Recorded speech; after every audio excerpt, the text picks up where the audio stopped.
Hi, Mob. It is Shantelle Thompson, the Barkindji Warrior, and I just want to preface that this is my first time using a different technology to record this episode so that I've got both video and audio. And this episode of Warrior Heart Yarns with Anishan is so important and it is so aligned to my journey, and some of it I will be reading off of the notes off my phone. So if you're watching the live recording, you will see me glancing at a different screen.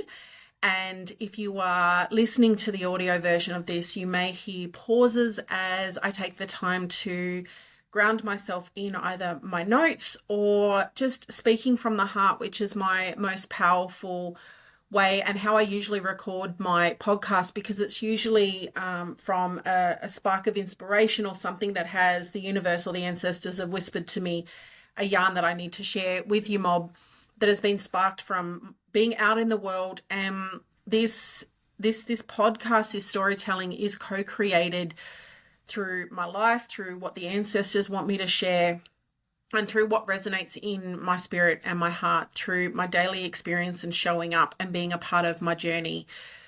And this is so important, this yarn, to me, that I really wanted to take the time to share it from a different perspective, and also to be brave enough to try a different technology and upload it as it is, because this journey is about me showing up in the way the journey is unfolding.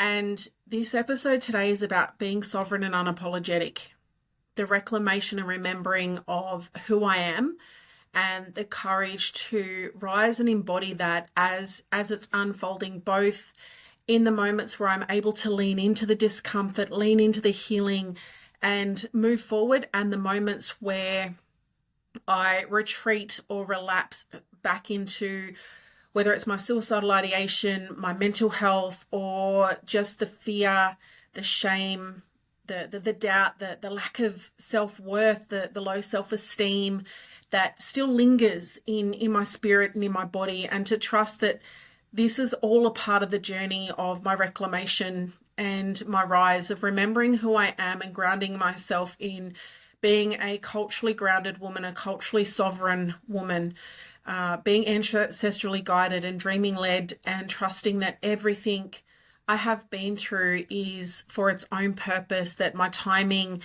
is aligned and is perfectly imperfect for my journey and the experiences I've been in, and that what is meant for me will not pass me by. And those who are meant to be a part of my journey, whether it's previous seasons, whether it's now, or whether, and those that are yet to weave into the next seasons to come, will be there for me. And this is so powerful, because I am the Barkindji Warrior, and this is Warrior Heart Yarns. This is something that comes from my experience. This is season 4, and this is something that I feel so called to do, so aligned to share with you, Mob, around the yarns that I'm seeing out in the world, the things that I'm experiencing, and the things that the ancestors guide me to share with you. So this is a space for truth telling, of rising, of walking with strength and sovereignty in who we are and where we come from, but also the courage to be dreaming led and to find our warrior hearts. Because I find so many people in spaces say, just be brave, just be unapologetic, just be yourself in the world. And yet, as someone who has been beaten down, who has been abandoned and rejected, and in some spaces it hasn't been safe for me to be myself, let alone to be unapologetic on myself, I find that unapologetic part has been a nice word to say, but hasn't been as easy to embody or practice in previous seasons. And yet now at 41, I'm starting to embrace what it actually means and what it's going to take to be brave enough, to be bold enough to be myself without apology in all that I am, and considering that I'm still figuring out who I am and how to share that in the world and through the work that I do and the way that I show up. And I'm most challenged by this, because as I start to share myself more with the world again, and I re-emerge into the world in telling my story and creating a speaking profile, my websites, all of this stuff, creating the content in the bio. My bio is when people go, well, who are you? And sharing that. I'm challenged in how do I share who I am and how do I articulate that to the world when I don't even have the words to articulate that to myself, and finding a way to be okay in the in-between, and that this is an evolving self. It's an amalgamation of all the selves that I was, a letting go of all that no longer belongs, an acceptance and a leaning in of who I am now, and not trying to push through, rather leaning into the potential, the power, the discomfort that comes from being in this in-between, and trusting that if I am truly culturally grounded, that I'm creating space for my ancestors to speak to me, but not only speak to me, for me to listen and seek to understand how what they're sharing with me is going to guide my next steps. And that being dreaming led is about getting out of my head and getting back on country, back into culture, and back into my body and my heart, because that is where the truth resides. Because the more time I sit in my head, the more time I sit in scarcity mindset, victim mindset, and allow the fears and the actions of previous seasons, the more I'm staying stuck, and the deeper it feels like quicksand. Every time I regress and I choose to stay there, or I allow myself to stay there, the harder it is to get back up every time. So this is what this is about, is what is it to be sovereign and unapologetic in my reclamation, and what that's going to take. Because too often the world tells us that we need to change to be someone else, to fit into a mold that was never made for us. We are told we need to be better, and especially as a Black Indigenous woman, it's almost like we have to be better than white people. We have to be better than the system. We have to be better than men to prove ourselves. But who told us that we need to be better to belong? Yes, previous generations had to do that to survive and to be allowed to have permission to be in spaces that were often not safe. I mean, here in Australia, I can't speak for other countries, but there are legitimate certificates that were given out by the mission managers, the white protection managers. I can't remember the correct term for those people that held those roles, but where Aboriginal people had to sign away their Aboriginality. They had to sign away their right to be with their own mobs, just so that they could get off the missions and be allowed to walk around and integrate and assimilate as a white man with black skin. And for those that want to argue with me, go check your history, go check the museums, go check the White Australia policy, because this isn't something that is up for debate. This is history. This is fact. And so to take up space in spaces that were never made for us, this is where I challenge imposter syndrome as the greatest form of gaslighting. And that's how I heard Arlen Hamilton say it, is that imposter syndrome makes us think that imposter syndrome is the idea that when you are in a space, you are scared that you're going to be found out to be a fraud, or that you don't belong, or that you're not good enough. And for those of us that come from backgrounds or a history that was colonized, that has patriarchal systems, if you're a woman, a person of color, or you come from a diverse background of gender diversity or cultural diversity, then you will have a history or an experience of being tried to assimilate or to fit in, or told that if you want to belong, you have to leave a part of yourself behind. You weren't allowed to be that, or it wasn't safe to be that in the spaces to just go about life.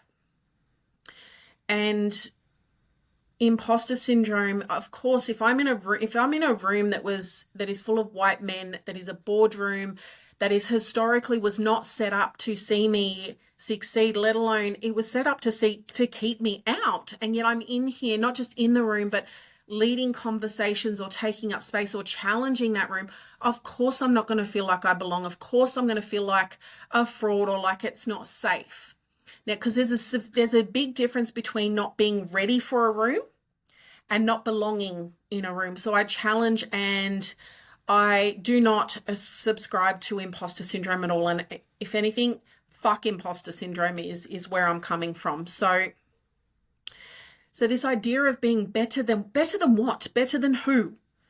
And in a different generation that has the privilege of standing on the shoulders and being held by the generations who came before me, who fought so that I could have the privilege to go, I don't need to be better than a male. I don't need to be better than a white person. The power is in the reclamation and remembering of my sovereign identity as a First Nations person and my power as a woman and as a matriarch. I will no longer prostitute my trauma or diminish my power, my innate power that was always mine, my worthiness of being a First Nations woman in a colonial and patriarchal world.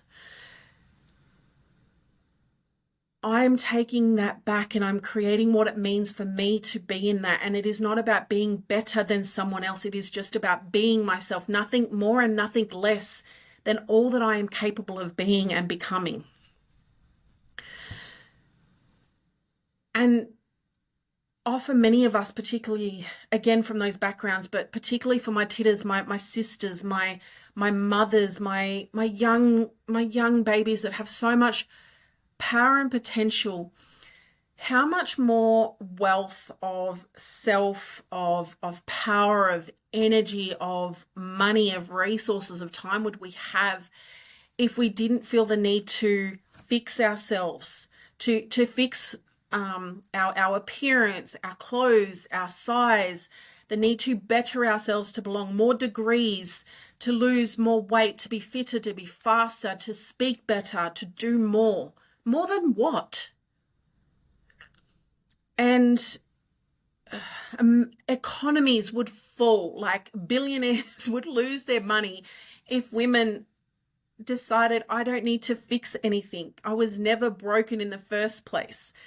And I think that I cannot remember what the concept is in the Japanese culture, but when something has been broken, rather than trying to make it look like it's never been broken, they fill the broken pieces. When they piece them back together, they fill it with gold because they believe that in the brokenness, to bring it back together and to fill the gaps that have been created with gold is to enhance the beauty and the value of the pieces that have been broken, of the item that has been broken.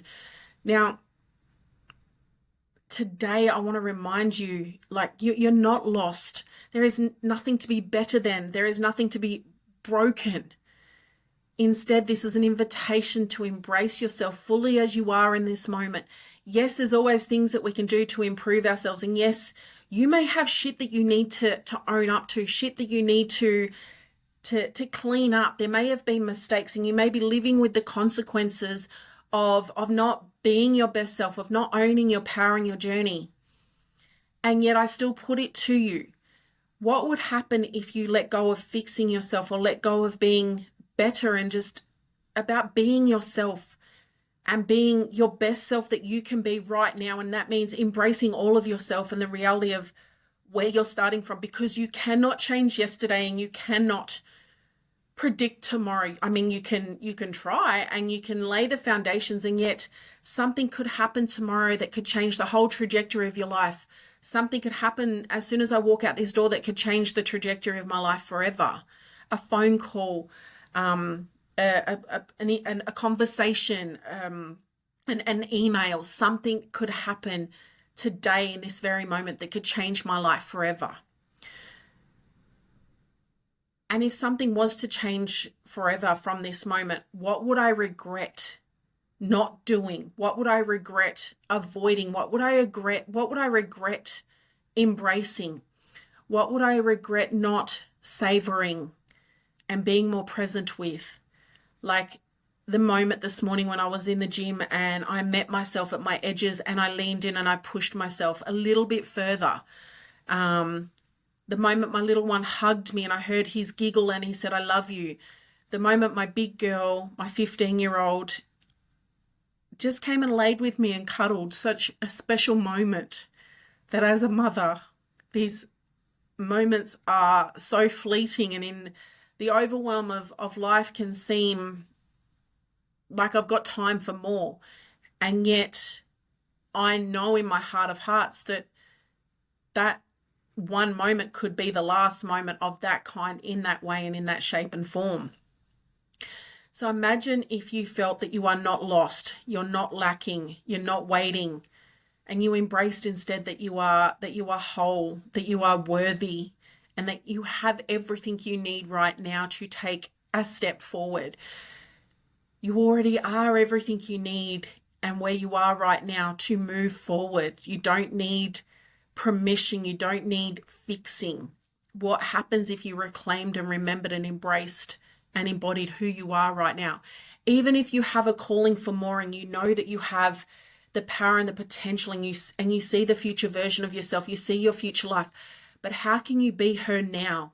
How can you bring the elements from that future self, that future state of being, into your now? If you want to be wealthy, how can you be wealthy with what you already have? If you want to be rich in finances, how can you find richness in what you already have? How can you find privilege and power and dreaming here? Because that's how you begin to weave it in your day-to-day life. You weave the gap from where you are and where you want to be and start to build a bridge, because you start to embody it. You start to embrace it now. And this episode is about a ceremony of reclamation and remembering, of reclaiming your truth, your story, and your place in this world, in your own life, within yourself, in your heart of hearts. Can you be honest with yourself in this moment? Do you feel like you belong in your own home and in your own self? In your own world, in your own community? And if you don't, what would it look like to belong? What would it take to belong? And this is about sovereignty of self. Standing fully in who you are without apology, without shrinking and without waiting for permission, but also letting go of the need to fix and believing that you are broken or that you need to do something or become someone to be worthy. I'm not saying that you don't need to earn the next level or you don't need to do things to become the person you need to be to get to the next level. And this idea of skill building and capacity building is all relevant, but the idea of worthiness, of believing that you are good enough, sometimes we need to change our beliefs before we can start to move forward, but then sometimes we need to move forward so we can build the belief as we create actions. Only you can know which way you need to start. Because when we have a sovereignty of self, it's about stepping into the warrior heart way of being, standing in your power, being your truth, and following your heart, where we do not seek validation from the outside, but instead return to the knowing that has always lived within us. It whispers to us, and it might not be from your mind. It might be from that shiver, that those moments where you get goosebumps, that moment where your stomach tightens. Our bodies speak to us if only we are brave enough to listen. And here's the thing, the Indigenous wisdom of my people is that we were always heart-led. We were always spirit and dreaming-led. We didn't always need to know. We just always need, in terms of being able to articulate, our knowing was already there. We were innately guided by our power, that shiver, that body response, that physical response, trusting that our hearts are smarter than our brains, are more powerful. And this is the thing. This is your time. This is your story. This is your reclamation. And the sovereignty of self, standing in your identity, your truth, and your dreaming. And the thing is, our sovereignty has become political. And it's deeply personal. I mean, you only have to look at the sovereignty of what's happening in New Zealand right now with the attack on Te Reo Māori. Sorry for my Māori brothers and sisters for mucking that up. I will practice it. The attack on gender and D&I in America, and the attack on Indigenous and identity, and the politicization of our very identity, our very humanity as First Nations people is being politicized.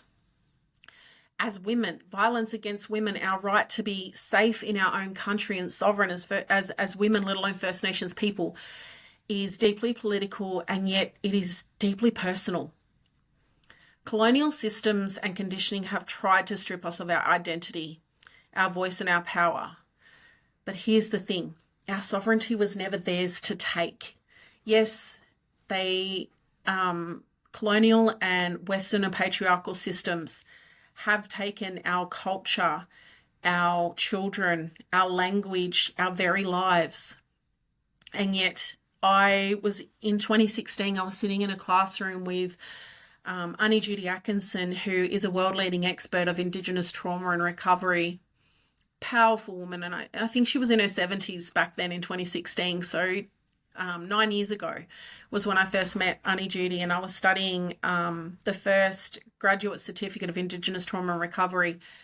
And we were talking about healing from a place of, and trauma, not from a place of despair, but from a place of remembering and taking back our power. And not seeing ourselves as victims, rather seeing ourselves as having experienced trauma, rather than being traumatized. And there were many different conversations that were happening, but there was one that really landed with me. And we were having a conversation around sovereignty and culture and identity. And she said, don't talk to me about sovereignty unless you are living this in your home, in the way that you show up in the world. And that also resonated into a conversation, a yarn that I was having with my Māori brothers and sisters, Jeremy Nikora, and the community that he has introduced me to. And he was saying that it is not enough to be Māori or to be Indigenous. You need to be that in your day-to-day lives, but you also need to be about it. You need to be on the front lines. You need to be doing the work of reclaiming and remembering and practicing your culture in our homes, re-indigenizing ourselves and our cultures. And there's a difference between being Māori or Indigenous and doing Māori. And what I mean by that is some people identify as being a First Nations person, but they're not indigenizing themselves. They're not doing what they can to learn their culture or to participate in community events. And everyone's on their own journey. And it's, what does sovereignty mean to you? What does it mean to be a sovereign individual, a sovereign First Nations person? For me, it's about being unapologetically a First Nations person. It is unapologetically being a woman and a mother and showing up in those spaces. And when I lead or I'm in different spaces, it's weaving being a mother, being a woman, being an Indigenous person in how I show up in those spaces, whether it's business, storytelling, leading, yarning, teaching, guiding, in all my endeavors. Those are the foundations of how I show up. Those are a part of my roots and my seeds. And my sovereignty was never theirs to take. And reclaiming and practicing and embodying what sovereignty means to me at the age of 41 in 2025, and moving forward to take up more space, to share my story in an unapologetic way. And instead of breaking colonial, patriarchal and Western systems and conditioning, focusing on indigenizing myself, focusing on strengthening my cultural connections, my ability to hear my ancestors, and my courage to be dreaming led, and trusting that in focusing on strengthening myself and reclaiming and remembering myself as a woman in my culture, in my dreaming, as a First Nations person, that as I strengthen myself and re-indigenize myself, that will weaken the impacts and the chains and the trauma of colonial and patriarchal and Western systems and conditioning. And that it's not all about learning. The remembering comes in the songlines. There are so many powerful stories that I have been honored to hear of journeys of people whose culture speaks to them, whose ancestors call them to step back into being an Indigenous person or being a woman, where they will learn something and they don't know where they learnt it from, but it whispered its way into them. They were guided to it. No one ever taught them, and they didn't seek to learn it. It was something that came up through them, through their body, through their songlines, through their bloodlines. And this is what sovereignty means to me in 2025, is not seeking to have permission or validation from others to be culturally grounded, ancestrally guided, and dreaming led. And it is about taking back responsibility for my journey, my voice, my story. And in that responsibility, remembering who I am, but also remembering who is going to follow after me, who is connected to my journey, who is in my collective. Because I believe I've yarned about this before, but my beautiful friend Lillian Kakuvi, who is a Kenyan woman, has worked with me to understand Harambe, which is a Kenyan concept of collective purpose. And to my understanding, what it's come to mean to me, or what I've come to understand it to mean, is the individual contribution towards a collective purpose. So the responsibility of every individual to bring who they are and what they have to the work to ensure that the collective purpose is realized, and whatever that collective purpose is decided upon. And it's not about looking at the person next to me and thinking, oh my God, why do I have to do more because they're doing less than I am? It's about bringing all that I have to the table from who I am and what I have, and not to the detriment of the self, but from the Indigenous concept, the Barkindji concept of wapanya, which means to keep giving back. And in order for me to keep giving back to the collective, it needs to be from my own self-sustaining, my own sustainability. And that's my responsibility to understand who I am and what I have to give back. Because giving back in the collective and the Indigenous way is not to the detriment of the self. We are not expected to abandon the self in order to meet our responsibilities to the collective. And I think as women, as Indigenous people, and as mothers, there has become this toxic obligation, or this twisted version of what contribution is to, and what it means to be a mother and an Indigenous person in the modern day context. It has been twisted by colonial and patriarchal practices. And I see so many powerful women and mothers and leaders taking up space that are so focused on the collective and of being of service to everyone else that they forget their responsibility to do that from a wapanya place. In order to be able to keep giving back wapanya, we need to ensure that we are self-sustaining, that we are well enough in ourselves to be able to give back. Because sometimes by giving back more than what we have, we can do more harm than good. Our collective can become collateral damage rather than beneficiaries of how we show up and who we are. And we have examples of our ancestors that did not ask for permission to exist. They walked in their knowing. They carried their dreaming. We are here because of them. And if you look at pre-colonial times of any Indigenous culture, or at least my culture, I won't speak to other Indigenous cultures, I'll speak to mine. My power as a woman, my power as an Indigenous person was not a threat to someone else's power.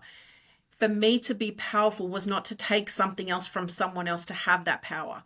My power was grounded in my knowing and my self-actualization. The strengthening of my gifts was actually a gift to my community, to the collective. And yet we are often made to feel, as powerful women, as powerful Indigenous people, that we have to prostitute our trauma and our power, or diminish our power, in order to be allowed to belong, or to justify our rise in a Western and colonial and patriarchal system and narrative. My ancestors, my elders didn't come this far for me to stop here. And that is something that I took from being in New Zealand and around Māori people and community and elders. It is a responsibility to remember who I am. It is a responsibility to be sovereign and unapologetic, because as I stand up and remember my journey and become my journey, I give permission to others to do the same. I strengthen and resource those who stand with me, and I create resources and legacy for those yet to come. And to be sovereign in the self is to return to our truth, and a truth in our hearts, because the thing is, our hearts don't lie. Our hearts can bypass our ego and our trauma. It is to reject the lies that tell us we are not enough and to walk in our identity without fear. Or to walk in our identity and feel the fear and do it anyway. And to wrap ourselves, to ground ourselves in our culture and our sovereignty.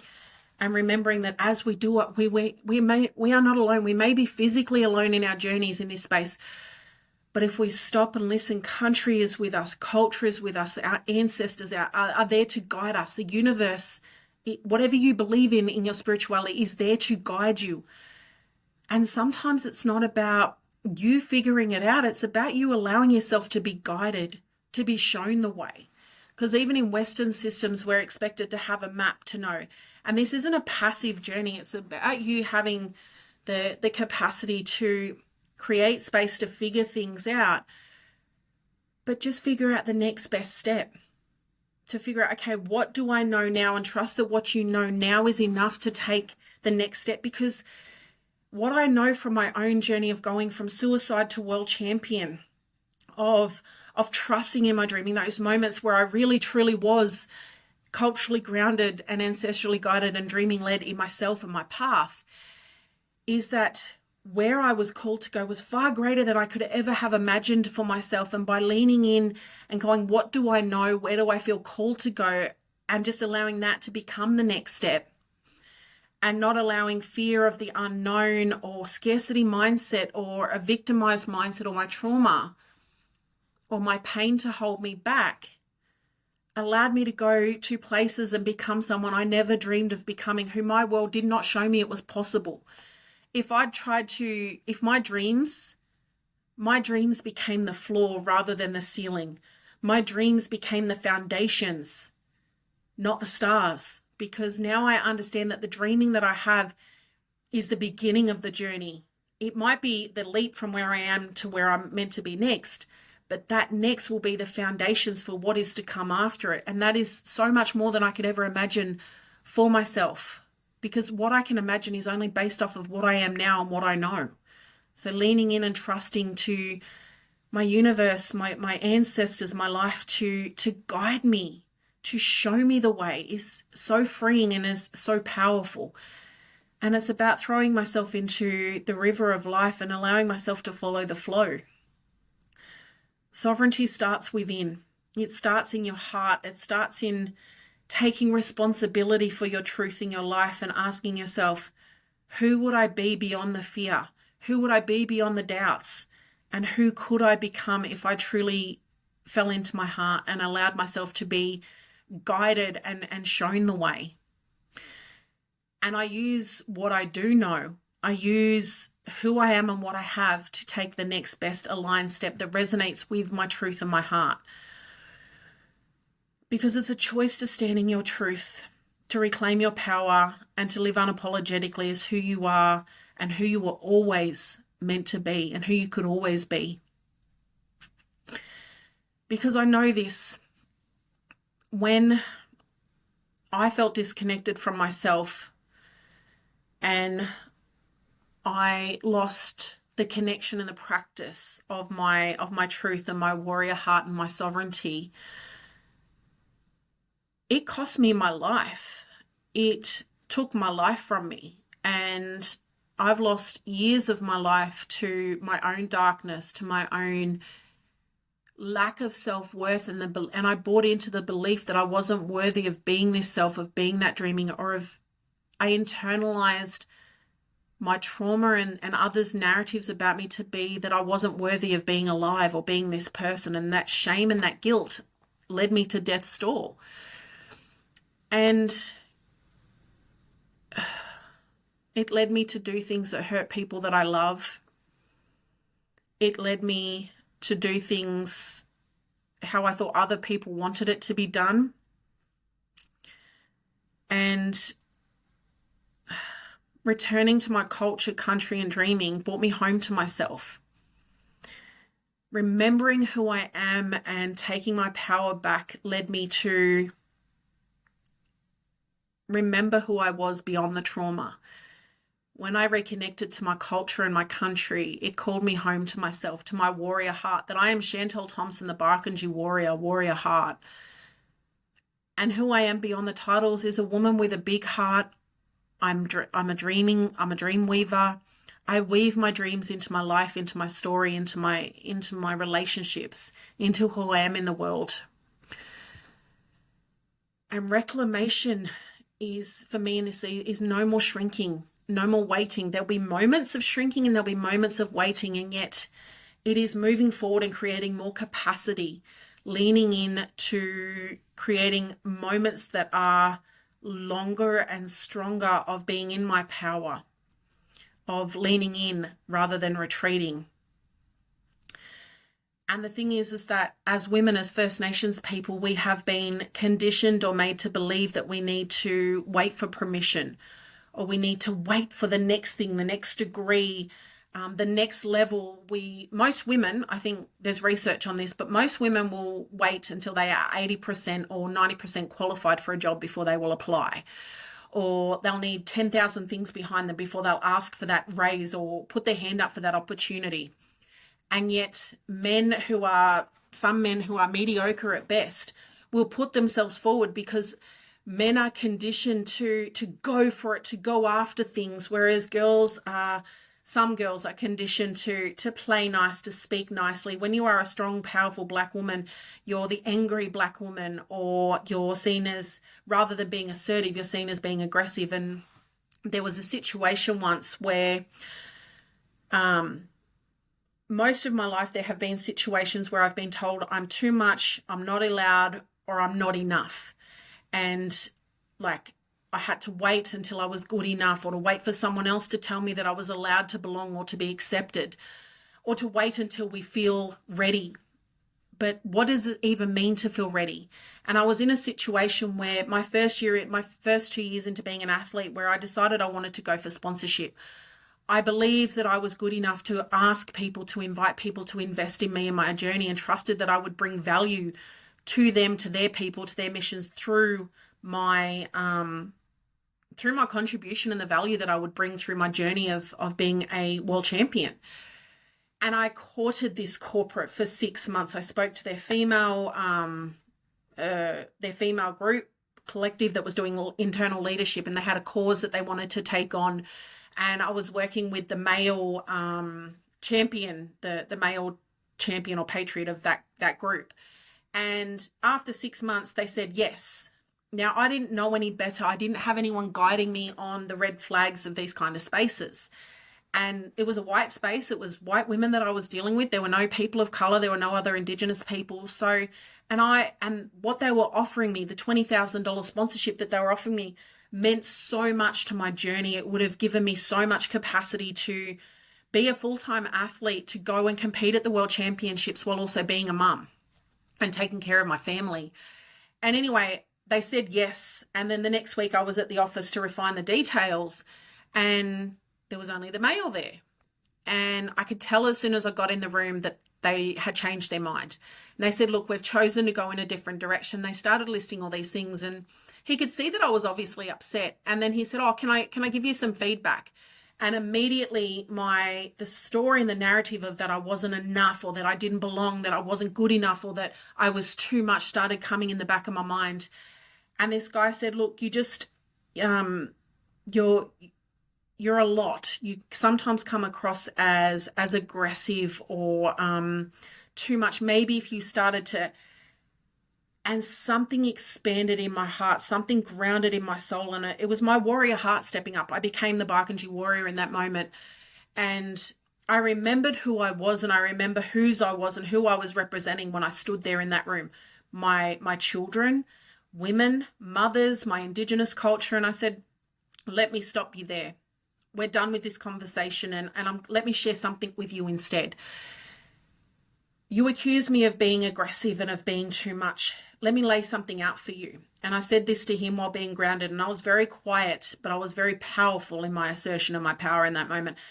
Anyone that watches anime, think about the moments where the character is down and out, they've been beaten, and then all of a sudden a memory comes through, or they remember whose they are, and it's almost like they get this surge of spiritual power that comes out, and then they find the power to get back up again.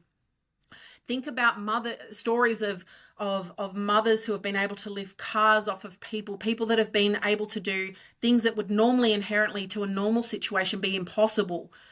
But when they had to, they stepped up and became powerful.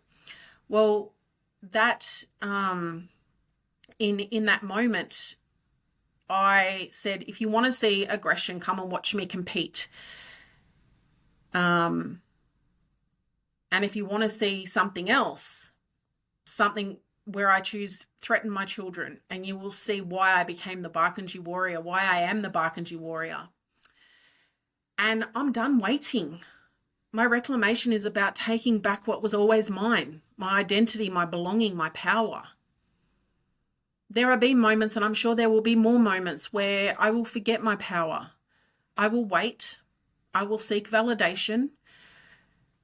And yet I will remember more and more.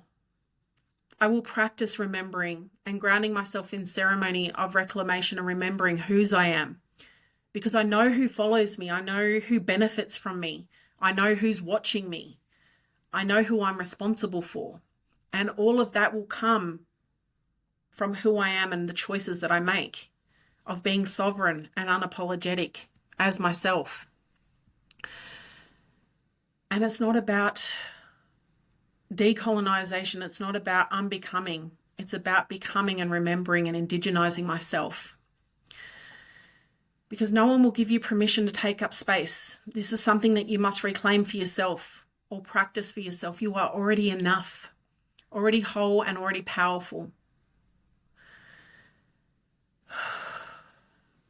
Because the moment in that room when I had that yarn with that man and he tried to take my power from me, tried to give me permission or guide me as to the next step, I took my power back in that moment. I remembered whose I was, and I took up space and I educated him, and I left him with a message. I don't need your validation and I don't need your permission to be myself and to go on this journey. And you know what happened from that conversation? I founded my business and I started my entrepreneurial journey, because I said I started my journey to millions, and I've committed to becoming a millionaire so I can fund not only my own dreams, but invest in the dreams and the power of others. So hopefully others will not have to face the situations that I have, that they can create, that they know that there are opportunities where they as the visionary, they as the dreamer are worthy of investment, and that people will see the power of investing in them and their dreams. And there was such a powerful shift that happened in that moment when I stopped seeking the external validation and permission of someone else, of an investor, of this big corporate that I thought, oh, if they say yes and they give me the 20K, then I'll have everything I need. Yes, that 20K would have meant so much, but at what cost? If I hadn't have had that conversation, if they'd said no, I might not have started my business. I might have been coerced or allowed myself to be limited or diminished into being someone that was worthy of that investment or was allowed to have that investment. And I stepped fully into myself in that moment, and that's when I became an entrepreneur, a founder. And it's when so many other dreams were planted from that one no and that one rejection. Because rising and embodying the warrior heart and walking in empowering your purpose takes courage. And sometimes Patrice Washington calls it the boulder effect. Life whispers to us. It's like a pebble in our shoe. Sometimes we're able to ignore a pebble in our shoe. Sometimes we're able to ignore that tap on the shoulder or the whisper in the ear, that niggle in our body that goes, oh, I don't have time to deal with that. But then the next time it becomes a little bit louder, a little bit more painful, but still we try to push on, because that's the Western and colonial and patriarchal way, is just push through, just go into your thing. Or it's selfish to stop and take care of yourself. I don't have time for that. Until the thing that we don't have time for becomes the thing that we need to make time for, because it becomes the thing.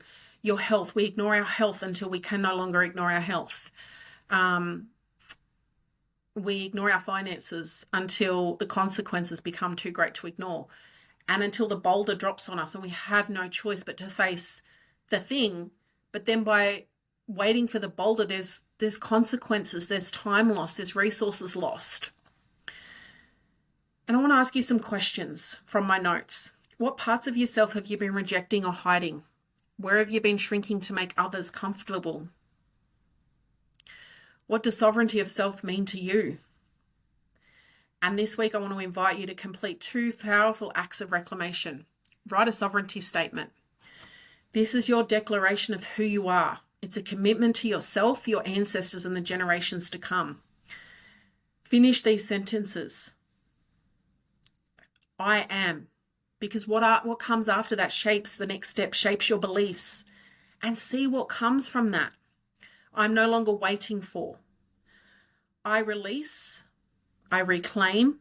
I remember. I step forward into. My heart's truth is. I feel called to. What causes me pain? What causes me joy? An example of this would be, I am no longer waiting for the world to validate my worth. I release the stories that told me I was not enough. I reclaim my voice, my power, and my space. I step forward into my warrior heart, standing in my truth and dreaming boldly for myself and for those who will come after me. And here's the thing. Create that statement. Create it as a declaration, a principle, a practice that you read every day, but also allow it to evolve. Ask yourself, does this still resonate? Does this still sound true? And the second act is take 1 act of embodiment. Reclamation is not just in words, it is in how we move, how we speak, how we live. It is in action. It is in the execution of what you now know to be true. Do 1 thing this week that embodies your sovereignty. Speak your truth even when it feels uncomfortable. Take action or have that conversation you've been avoiding. Take 1 small step towards that thing that's been calling you or that thing that you've been avoiding. Show up in a space without shrinking. And that could be in the supermarket. It could be small moments matter. When you feel that discomfort or that calling or that leaning in, no matter how small, that could be the thing that cracks you to the next level, that creates the tidal wave. Be ready to ride it. Make a decision from self-trust, not fear. So, what has resonated for you in this yarn? What does being sovereign and unapologetic within yourself, in your journey, in your legacy mean to you? And who becomes beneficiaries? Who will benefit if you step into being sovereign and unapologetic?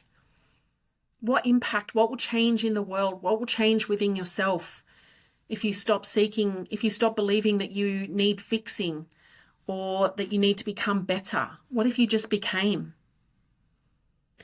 And what would happen if you become her now, if you become your dreaming now, if you brought that into your life? What would it look like to feel like that, to have that, to practice that, to do that now? What version of that could you do now that is accessible to you right here and now, in this day, this moment, or this week?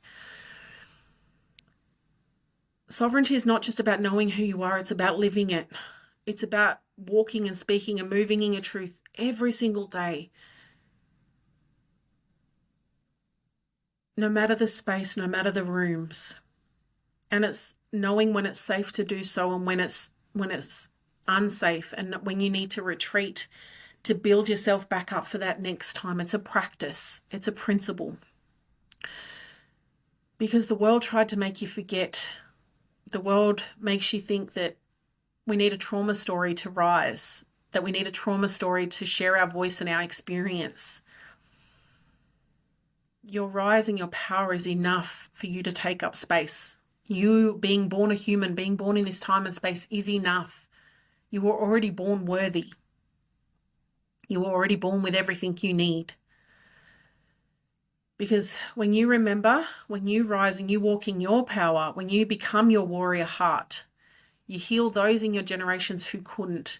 You honor those who did. You strengthen and give permission to those who stand with you, not by what you do, but by who you are and how you show up.